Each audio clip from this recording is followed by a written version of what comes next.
Hi everyone. We're going to wait a couple of minutes to give everyone some time to sort of get in, get familiar with each other, have a chat in the chat.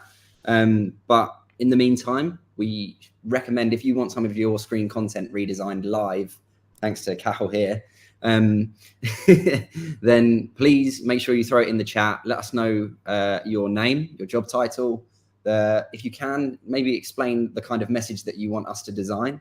And bonus points if you can screenshot one of your designs and throw them in as well, because that will help us massively with breaking down some of the content for you. But yeah, we'll give you all a couple of minutes just to get familiar. I know, Cathal, you're particularly excited to go through some of these and do some redesigns, so that'll be good fun. Is that what they call it? Getting familiar? Getting familiar, I guess. Yeah, why not? Well, that's what we're calling it now. So. Yeah, exactly. Yeah, I'll say it one more time just for the people who have probably just joined as well. So, hi everyone, I'm Ben, senior UX designer. And Cathal, do you want to introduce yourself, or would you like me to? Yeah, I am Cathal Tunny. I'm senior designer. I'm the one in the photo here doing the ET impersonation. Nice. Yeah. So guys, for those of you that just joined, if you're interested in having some of your screen content designed live on this webinar, please throw your name, your job title, and a screenshot, if you can, of your current design that you would like us to redesign. If you don't have that, then maybe just type up a little message about what you would want displayed, but keep your company name and your logo in there as well, so that we can keep all that information, and we might be able to keep it on brand for you as well. Seeing there's a couple of designers, New Jersey, Oregon. Oh, nice. Chicago, so be very gentle. One designer to next and that. That's because Yeah. we are going to do a wee bit of live designs. Just to be clear, everyone, we're not going to be sitting here tearing apart your designs. So don't let that put you off if you think we're going to be slating with your work. We're not here to do that at all. We're here to help and maximize your screen content as best as you can, or as best as we can with you. I've tried to be really on brand today with my Screen Club mug as well. Cathal, what do you say? Oh, nice. You have those in the London office? Yeah, well, you know, don't like to boast, but we've got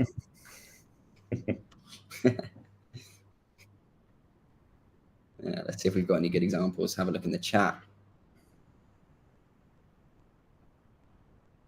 Quite a few designers. Loads of designers. That's great. I know it's a pretty niche styling, isn't it? Designing for screens. Okay, right. Should we get going? So, for those of you that don't know and probably weren't here for the first couple of minutes, I'll say it one more time. Feel free to throw in your name and your job title and some screen content that you would like redesigned. So you can do it with the little plus button in the chat there. Upload some content and we'll pick some of the best ones to redesign live on our webinar. But let's get going. So nice to meet you all. I'm Ben, a UX designer. You probably don't know what that is. If you do, great. I will go through that in a minute, but I will let Cathal introduce himself before we go into that. Yeah, hi, I'm Cathal Tunny. I'm senior designer here at Screen Club. So a lot of you are here to probably find out how to design for screens, and you're probably wondering, you know, what is UX design? Not many people do know. It's a pretty random niche thing at times, but it stands for user experience, and it's the overall impression that a person gets while they're using something. Now, that can be anything from a platform like ScreenCloud or maybe Slack, but it could also be a physical thing. For example, a kettle, a door, like an actual object that you use. Everything has user experience baked into it. And today, obviously, we are going to be specifically talking about screens. So that's important, because if from now on I use the term users or audience going forwards, I am referring to the end user of who you guys are designing for. So the people who are looking at your screens. And the UI, that's the bit I'll be taking on. That is the visual aspect of all that and the experience from a digital endpoint. So that could be from anything from a kettle or to a door, but in this case, it is actually screens. Nice. So just to give you some more context on what that is and how UX and UI actually sort of communicate with each other when you're designing. I don't know if anyone's had this incredibly embarrassing thing happen to them before. I know it's happened to me. You might be going into like your local cafe, your Costa, maybe a bar, and you go to open the door. It clearly says push on the front. You grab the handle, you pull it, you have this really awkward moment where you're like slamming the door against itself. Then everyone looks at you like, what the hell, what an idiot, that guy says push on the door, why are you pulling it? Well, the good news is you're not that much of an idiot for doing that. The reason that that's happened is because purely of the fact that the door has got bad user experience baked into it, meaning the UI, being the handle of the door, is being used as a pull mechanism of a handle is there to be pulled, but then the sign says push. So your mind is instantly going to pull because that's what the mechanism is for. So in terms of UI, I'll let you take this one over now, Cathal, but ways of improving that experience would be something like this. Well, the experience is obviously improved, but this woman is aged 10 years and I'm trying to pull the actual handle. But as well, yeah. What from an AI or from a UI standpoint, the improvement could be that the actual push could be on the handle itself, or what you could do is you could accentuate or punch out the push by putting it on a white background and maybe highlighting it in red. So from a UI standpoint, that's how you could improve that experience. Exactly. And then obviously the removal of that handle of the door and having just that push mechanism means you won't have those embarrassing moments anymore going forward. So that's a little bit of an introduction about it. But you guys are obviously here for screens today, and there's no handles on screens. Now, some of you might be looking at this bit of screen content here and going, that's amazing screen content. Or some of you might be going, oh, that's not great. Well, we're here to tell you this is an example of screen content that isn't the best. And that's not a criticism of this screen content, but the reason being that I think with digital signage going forwards, you need to try and think about it as a way people can clearly see your screen and how they can intake that information. And I don't know how you feel about this, Cathal, but I don't know where to look initially. Yeah. Well, that's it. It's very like zone layouts is a good way of kind of communicating and getting across information. But again, you need to focus, or the eye needs to focus on something initially, or there has to be a hierarchy of information. And it's just, difficult. And here's a good example of just taking some of that content that was up on it and just making it a lot more clear and a lot more concise and visually appealing. 100%. Okay, so now where do we start with getting your content looking from the previous one to our second example there? So that's where I'm going to have to ramble on to you guys for a little bit. So apologies if my voice is too annoying. I've been told it has before. But it all starts with one thing called cognitive load. And that is essentially a fancy term to say, how long can you keep someone's attention before they either get bored or distracted by something else in the room? And that's what your goal is, to try and capture someone's attention and give them that message. So how do we do that? And it all starts with two main things when you're designing for your screens. It's your screen environment and your screen positioning. So going into it, screen environment. So what we mean by that is, where is your screen placed? Is it in a hallway? Is it on a factory floor? Is it in a kebab shop, to sell? It all depends on that. And the reason that being is your environment affects, or the screen's environment, should I say, affects the user's dwell time and also their thought process. So let's go into an example. So the example I mentioned earlier, a hallway. You've got this person here is potentially running to and fro meetings. They might be in a rush. It's quite a low dwell time for a hallway. People are walking past your screen content quite regularly. So you need to think about what content you're actually displaying in that environment. And this is a great example of screen content, having a happy birthday message, because it's something that someone can walk past, have a look at. They might not even be aware that they've seen it, but they'll intake that information because you can quickly scan that information and take it into your subconscious, which is a little bit creepy when you think about it. But the reason this is great is because, this could spark a conversation for this person later on in the day. They might be going from one meeting room to another. Sarah, whose birthday it is, they might be in that meeting, and then you've sparked that conversation with your digital signage and your messaging. So a lot of it is to do with environment. That's one thing. Now, going into screen positioning. Now, this is quite similar, but is related to your environment. It's specifically where your position is placed in your environment. Now, an ideal placement, obviously, for a screen would be about head height so that you can walk past it, see it at the glance. But there are situations where you need to have your screens placed up maybe 20, 30, 15 feet in the air. Now, an example of that would be a factory floor. So this is a great example of a dashboard that's being displayed in a factory floor. And at first glance, UI-wise, I would say this is a really, really good design, but it actually falls flat at the very, very first step of what we were mentioning. It looks great, but it doesn't actually do anything. And the reason for that is it doesn't match its environment. So anyone walks past that screen, they have got no idea. You could put the best piece of information in the world up there, but no one is ever going to see it. No, I've been assaulted that. No, in fairness, I'll hold up my hand. As a designer, sometimes you're in front of a laptop and you're just designing, and the dashboard looks absolutely perfect. Yeah, let's go in again. On screen. Yeah, but when it's up, like whatever it is, 50 meters, 10 meters above in the air, like, yeah, it's a lot different. It has to be more. Exactly. And that's an example of, you've not designed for your environment, you've designed what's directly in front of you. So, you know, if you look at it from this example here, that's directly in front of you on a screen, it's perfect. But when you put it in its environment, it doesn't work. So how do we fix something like this? How do we get this kind of great content to work in its environment? And that's a really good method called chunking. Now, chunking essentially is where you take your information and you do what it says on the tin. You chop it up and you chunk it up into smaller bite-sized bits of information, and then you let it loop through your screens. So don't feel like you have to throw everything onto that one screen view. You can break it up and have it filter through. You know, that's the best way to communicate screens, and especially if it is in a high dwell time like a factory, because they're going to be around it all the time. They will see the message at some point.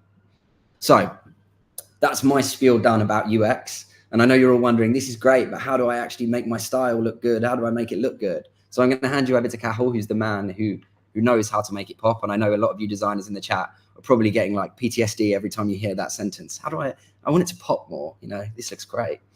Well, I'm the pop to Ben's crackle. Right. So what we want the main thing that I'd like to take away, and Ben kind of touched on it when he was kind of going through kind of UX kind of examples, is that we have to think about the content that we're putting up, you know, where the position is obviously, but what is the content and what we're trying to do.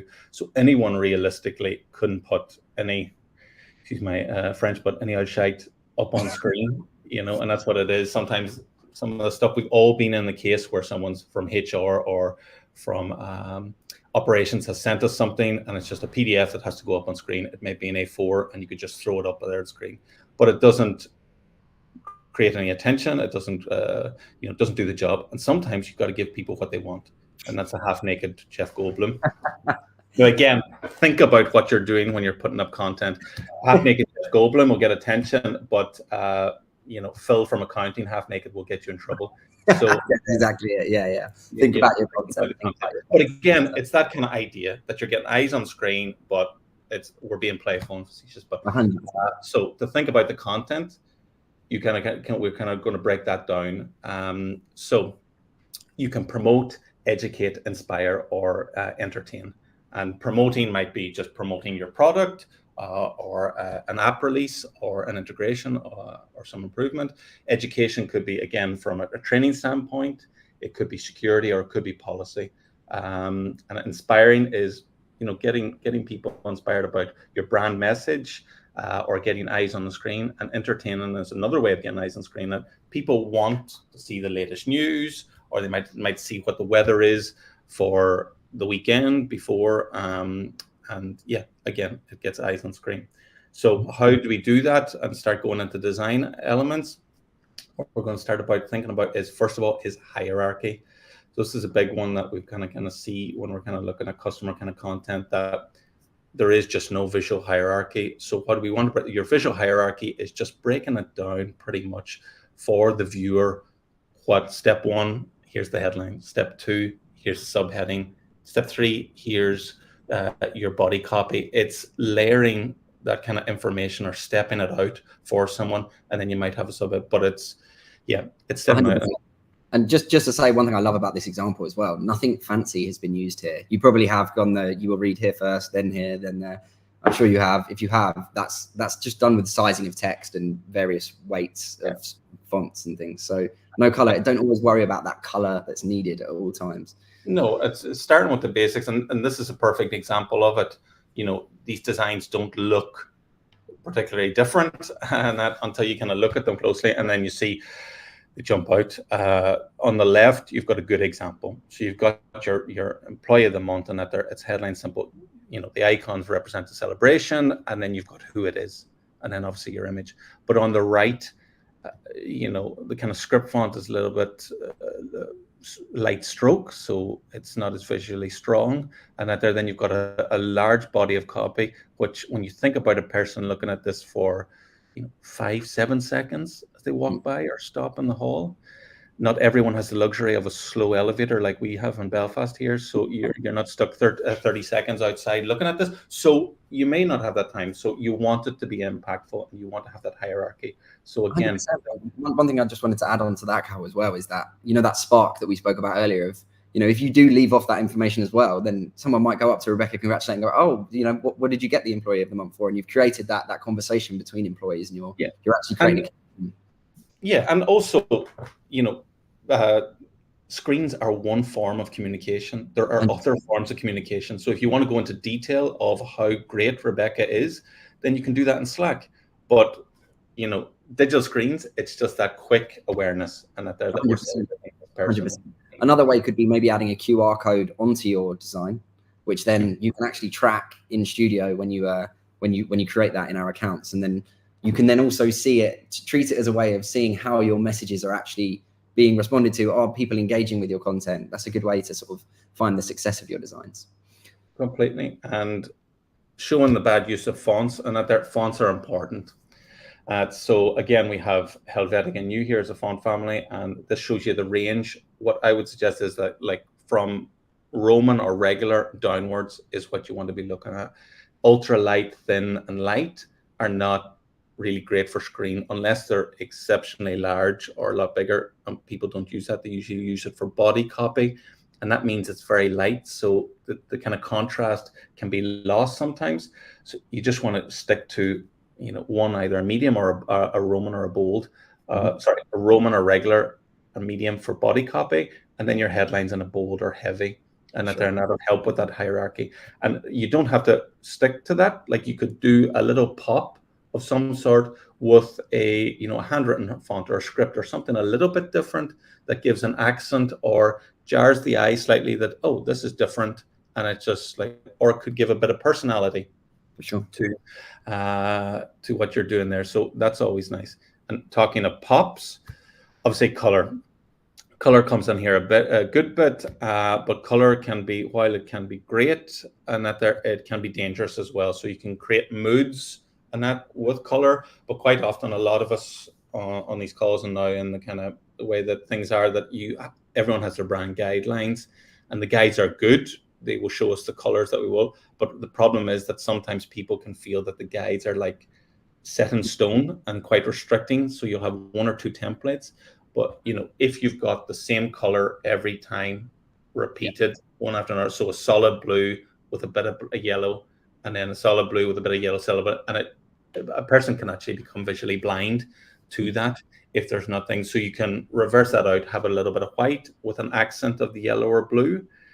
Could you have a solid yellow with a little hint of blue, so that it's not always the same colors every time. And then you can do accents. Another one, this is a real pet hit, and this is really pixelated images. Now, with the help of AI, there's so many tools that you can now improve your imagery to increase the high resness. I think an image can really kill a design as well if it's not a great image, can it? Like in this scenario here. Yeah, it can do. And one of my pet hates is like, and it's a really no one, you have a lot of designers on here. I got shared not so long ago a brand guidelines, and it was like the logos and everything in it were all images, and they weren't high res images, and just high res logos. And they have to be sharp. For sure, and it makes it look tacky as well. Like, look at the difference between that there, and I mean, how long would it take to go and make sure you've got an image of that person if it is an employee of the month or a birthday message or? Exactly. And like this isn't terribly special, like the design, like, it's nice, clean and everything, but it's brought down when you have a low res image. So it's reduced. The quality is completely reduced. So yeah. Sure.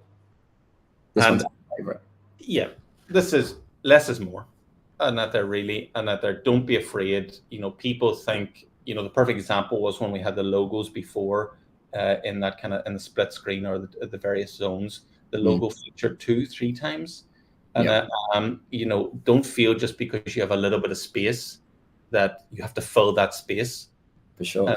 Really, and also kind of depends on your environment as well. I mean, if you're doing screens for your internal communications, for your offices, You'd hope by now everyone would know where they work and they don't need to be reminded who they work for with logos on every single screen design that goes out. But you never know. Maybe people don't.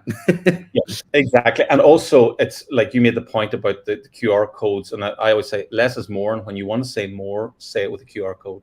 And that give people the option of that layered content. So you have your headline, you have your little bit of body copy. And then if they want to dive into it more, they can have the QR code. And you can track it within Studio with the metrics tab. Click on it and you can see how well it's hit or how well it's actually received, you know. Okay, so moving on. Here it is, the moment we've all been waiting for. No, this really isn't. I've been dreading this. So obviously some of you have been putting in some of your live or requests of things that you would want redesigned. So we've actually got a secret hit team that have been looking at some of these designs as we speak. Can I get confirmation from the director's box that we've got one? So if you could throw that in when you guys are ready and we can get going. What is it? We're going over Stockdale Park, are we? Or? Yeah. Is it uploading? Yeah, I think what we're going to do is we don't have a existing design, but what we might is no screenshots. Do you want me to move on to the next slide and we can then go for whose example? Well, no, we'll start with this design, and I don't think yeah, we'll start with these guys. Oh, nice logo. I think it's. Do you want to just give some info because I can't actually see what this person's put in? So could we maybe get a little readout of who this is? Do we know who? Yeah, this is Chuck Goss, and that is on here, and yeah, Chuck has an About Us section. So yeah, what we can do is I'm going to pull some content over here for. Okay, cool. So this is the information that we're dealing with. Flipped over. So we're going to get some logos. Oh, flipped over. Let's not do that. I gotta go. So, About Us for Chuck. Okay, so I guess instantly the best thing, what I'm kind of seeing you do here, Cathal, is getting everything that you need on one board so you can see it all in one place. And as you can see here, we've got a logo there, we've got an image, and we have got then some text there on the side. So what are your initial thoughts when you've got that on your artboard, Cathal? What's your initial fears? My initial fear is that I don't have an initial design to work from, and I'm just literally working from scratch. So this is not ideal. So that's my fear. But what we're going to do is sometimes to kind of, when you have a nice full image like that, what we can do is get a little bit of a gradient working. Really nice. So actually one thing that I can see you're doing here is, and playing to the strengths of the content from Chuck, is because it's such a good image, you're almost going off of the styling of the image. So you're using your image for your design to kind of elevate it more. You know, you don't have to put an image on every single design. If you have got an image that is that good, you know, where two people are showing some great emotion, that's always a good, people love seeing people on screens. Humans love humans almost. And that's a great way of, you know, highlighting great content, is using pictures of people. And if you've got that content, then why not elevate it with full screen image? And then now what you've done here is you've broken down that content. You've found a way to almost blur your image in with your screen content, with your screen content and the text. Yeah, so this could be reduced down slightly, but what I would say is that we have an About Us here, and so you want to make sure that you have a good contrast. But large blocks of text, I remember I had this one. I used to do exhibition design and large exhibition stuff. That what you want to do is try and break down the text. So you know, could you, rather than having one large piece of content, could you break it down into two, and then just give that kind of visual aid of the paragraph break? Yeah, that's great. A little bit. So I mean, just to go back to our sort of environment and our screen positioning, this kind of content is perfect if you're in maybe a meeting room. You're coming into a big meeting to talk to the boss. You might be coming in to talk to Chuck. This is the prime kind of thing to put on your screen if you're waiting in that initial waiting room. Maybe not so great if it is in a corridor because you've got to walk past it. Maybe what you would do is take some of that content and shorten it down a little bit, but it completely depends on that environment. Chuck's famous now. Yeah. Congratulations. Well, Chuck. Yeah, that's it. There you go. That's it. And what we could do is then, so maybe what we could do is look at an alternative to these, you know, so taking the same screen content and maybe just applying it to down below. Mm-hmm. Do you want me to jump onto the next slide now? Well, what we could do is, maybe, sorry, Ben. No worries. I can wait. You can still look at your previews. Yeah, ready to jump? Yeah, I think so. So we can take this down here. So sorry, now this is live demoing. No problem. Well, the fear of being live. Yeah. So what we could do is maybe do a splash of colors, so you could give a highlight. Chuck is actually saying in the chat, so you know, Cathal, he's going to screenshot this and send it to his wife. The redhead in the pic. So there's Chuck and his wife there. Great. So what we're doing now, so Cathal is now finding a way of how can you create that style and mix it into something else that's maybe more. So what have you done there? You've taken a pic of taken the pic. So I've tried to swatch some of the colors within their logo. And then what I'm trying to do then is just bring those into some of the kind of solid graphic. So I might get a little bit of a lighter blue here. So you could get a bit of that. Then what we want to do is just increase that contrast, obviously. So it's a bit black. And then we've got the logo. So I've taken over the tint. So because if we had that over the logo like that, that wouldn't work. Yeah. 100%. But you know, you could go like that. Let me just jump back to the previous design and show the new one. So just to show that's an almost identical design, but how different that looks just from a couple of small tweaks. I mean, I would argue that I was pretty impressed with how quickly you did that second one in particular. But you know, you've created a whole new screen content that's still on brand for this brand in the space of probably about a minute. You know. And once you do that initial thing, it's quite easy to chop and change it if you just shuffle what you already have around, change some colors. It's all about ideation and just trying loads and loads of different things as quickly as you can. Yeah, I'm just worried that someone from our sales might be on this call and to see how quickly I did that. We'll be looking for all these for every customer. What else could we do with the About Us? A good one to know is that, we could just bring us down onto the next page, I guess. But I will now jump us over. So what you could do is, and I'll leave that on the last page, sorry.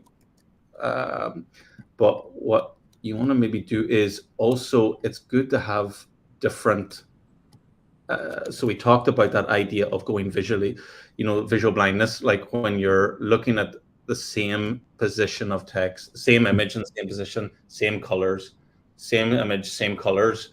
So tricking the eye into thinking differently or just moving from one side to the next of having, you know, the position of the text on a different side.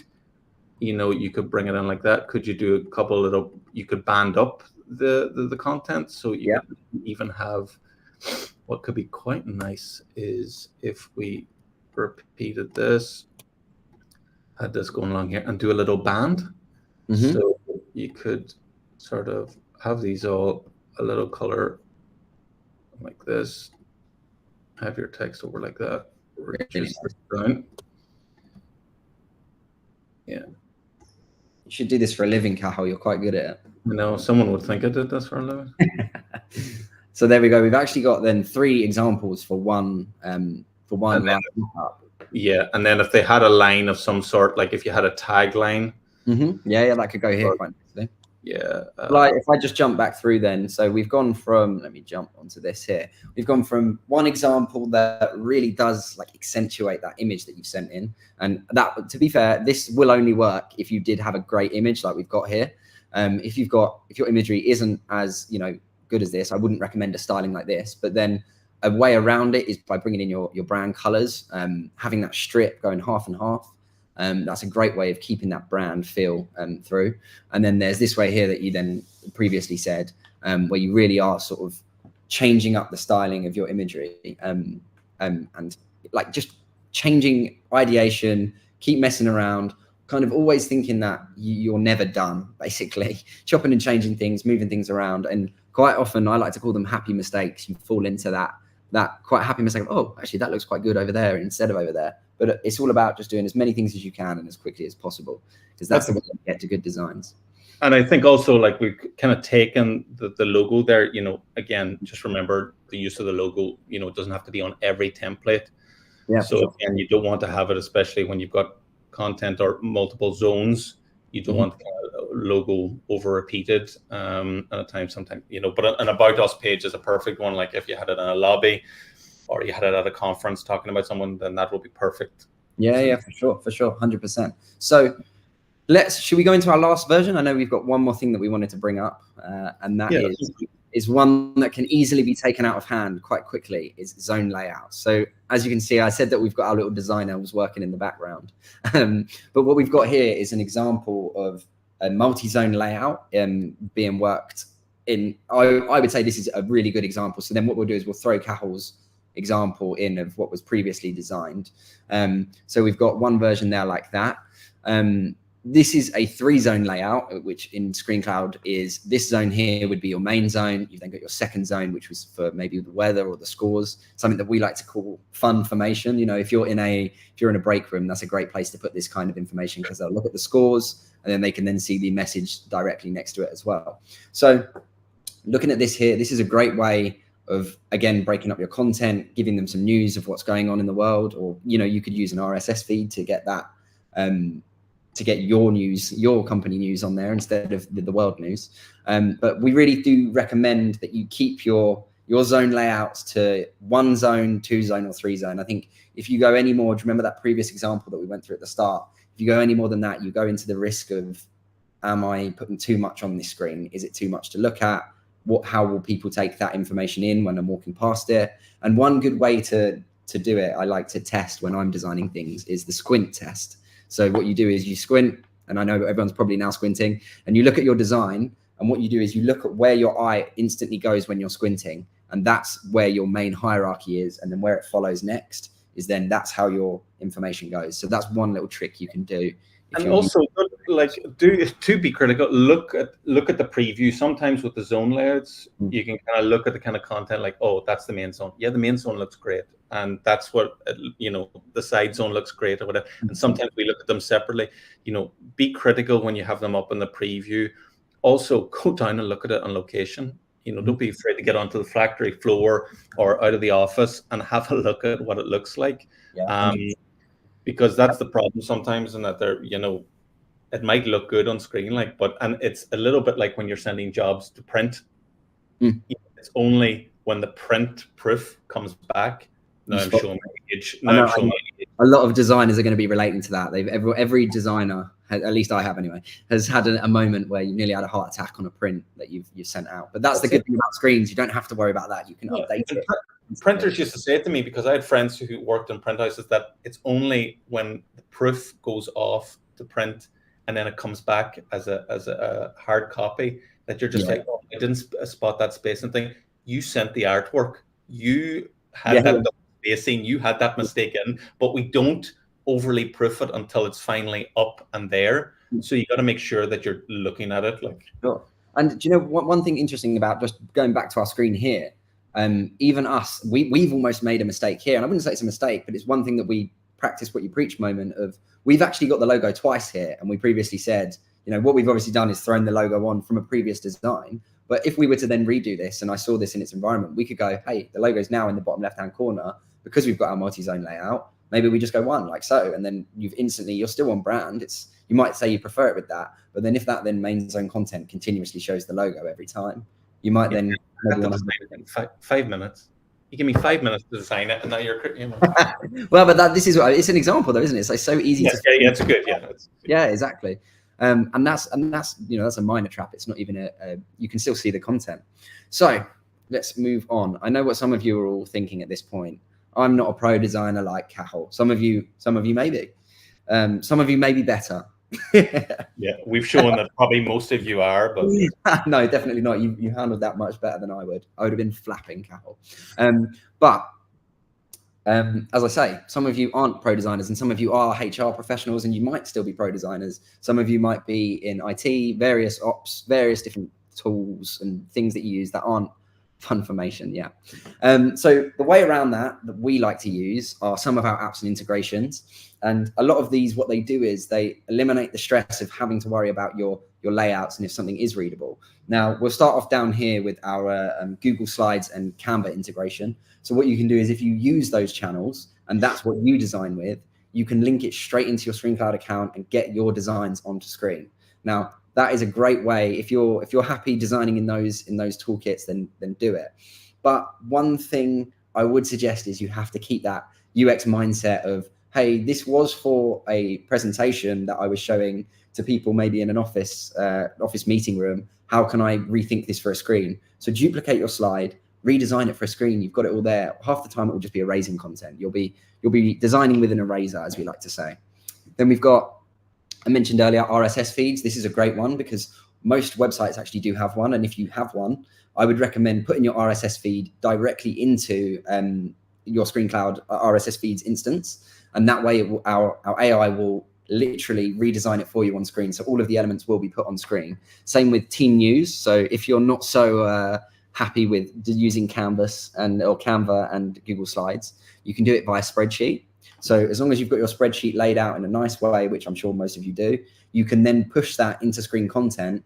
It will go straight into Studio and it will then map it out into the perfectly designed screen. But again, think about how much wording and text that you use. It's always about that environment. We've also got Slack and MS Teams. So one way that works is you can link up one of your channels or into Studio. You'll type a message, you could upload an image, and it will pull that out and put it on screen in a nicely laid out way. If anyone has any questions about apps and integrations, we don't want to go into it too much today because this is more about content on screens. If you would like another webinar on apps and integrations, let us know. We can always get that arranged for you to go through some of our best apps and integrations. But for the meantime, I would recommend, if you're interested, go to obviously screencloud.com, go to product, and then apps and integrations. There's literally a guide for every single app that we've ever had. There's a guide and a setup guide. It'll tell you exactly how to do it. Now, you may have noticed I haven't mentioned this one up here, this gem.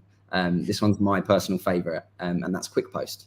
So Quick Post, essentially, all you need to do with Quick Post is you type in your title, your text. You might want to throw a link on there to make a QR code or an image.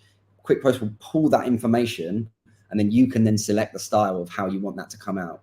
Your brand colors will be affected dependent on what you have set up in your Studio account, so you can tweak that when necessary. But yeah, Quick Post is a really, really good way of getting a quick message out there in particular. Similar to Slack and MS Teams, you can choose whatever you prefer to use is entirely up to you. Yeah, and I think we've got, 6 variations of the style packs now at this stage. Yeah, exactly. So there you go. You've got 6 variations. So it will then do that in 6 different ways, all to do with your styles. So that leaves us with any questions. Does anyone have any questions for us before we sign off? I'm wary of the time, and I know it's nearly a holiday for a lot of people, and they probably do want to jet off. But if anyone does any questions, please ping them through, and we can go through them. I don't know if we actually have any. Should I have a look? Yeah, have a look there, Ben. Let me add this one to a stage. So we have one from Aidan Goodwin. So how can people create better content if they wish to upload a flyer or existing posters that won't fit the full size of the screen? That's a good example. One thing I would suggest, and it kind of goes for what we said with the Google Slides situation, I would take that information, copy and paste it, and just almost redesign it yourself into whatever way you prefer, and make sure you design it for a screen. Don't just throw it directly up onto the screen and display it with then, like, you know, the awkward black lines either side because you've not got the right dimensions. Another way could be Quick Post. You could throw it up by Quick Post and maybe break it down and say, hey, have you ever seen this? Check it out here, maybe with a QR code to then learn and find out more if you wanted to. Yeah, there's quick ways as well. What you can do is, you'd be quite surprised at doing screen grabs of little elements. So what you could do is you could screen grab the image itself, drop that onto Canvas or whatever tool that you're creating it in, There's sites that you can upload the image or the leaflet to, and it can extract out the text. So rather than you having to go in and tediously type out all the text or anything, it'll extract it out, copy and paste that in, and then you can put that in, or summarize it, put that text into AI, summarize that text, and then what you can do is drop in a QR code, and that there, if you really want to recreate it like for like Ben, and that there the quick poster would be a perfect one for something like that. Yeah, for sure. Let's see if we've got any more questions. We have one from Mark. Let's have a look here. I'll make this one public so everyone can see. 1 second. This is me, my user experience on this platform here. So, great presentation. Thank you, Mark. I've noticed that ScreenCloud doesn't currently offer an on-screen timer or visual indicator for slide duration, which has prompted a request for me to explore alternative platforms. Any insights or information you can provide will be helpful. So just to make sure I understand that question, are we saying here that we currently don't offer, you would like an on-screen timer, or you don't? Because currently you can choose how long each bit of content does display on any sort of playlist or channel. But are you saying that you would want the content to display when it's going to change? It's not something that I'm particularly aware of that we've thought through, mainly because it's then a distraction from your content. But I'm sure with one of our many, with our Playgrounds app, if you can find the right code somewhere, if you can speak to one of your developers, it would definitely be possible to display that kind of information, perhaps in another zone that you can create using HTML and CSS. But also what I would just say there as well is that just highlight, Mark probably knows what he's doing anyway, but if he's also been asked to present a slide presentation, and it's a big, I've been asked before in a 30-page document, and at their presentation, it's just, again, that comes back to that kind of chunking the information up, so if you get a slide presentation, maybe to chunk it and put it in, or kind of put in that QR code when you want to say more, say it with a QR code so that people can go and look at the presentation separately, as opposed to having them. For sure. Quick minute. We got another one here. Let me throw this one up at the stage. What are some of the suggested quick win methods for adding movement or animation to your slides? I guess one would be the type of content that you upload. There's no reason that you couldn't upload a GIF, a video. If you were interested in adding your if you want your actual content to animate on screen, that would be the best way.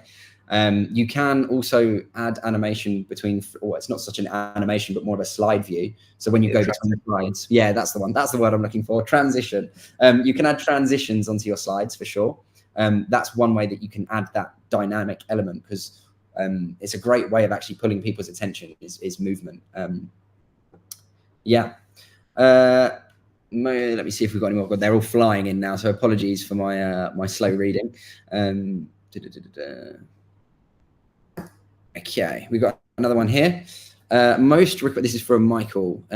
Most requested from our frontline teams. How can we display our cafeteria menu? Could you take a bite? That delicious question. Fantastic pun there. I'm a big fan of that. Yeah, again, cafeteria is one, it's a dangerous one, because they can be quite long depending, what they're offering.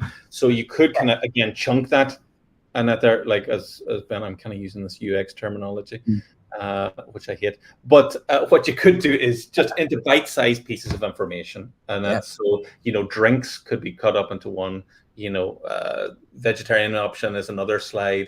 So think of breaking it down, and we do that quite a bit. Like when you're looking at presentations or slides, just think how you could break down or batch the information together into small batches, and then have that over multiple ones, and just have it nicely timed with a nice transition as well to show the variety. And that's what I would recommend, because also its size, and if you can reduce down where you don't need any kind of excess or repetition, I would again strip it out. I think Ben had said before, and good, less is more, but you almost kind of keep taking away from a design until you can't take away any more. Yeah, exactly. It's that phrase that I love, is the design with an eraser. Put everything on what you want to display first, and then start taking it out. It's the best way to go. So hopefully that answers your question, Michael. Let's go another one here. We've got from Jenny.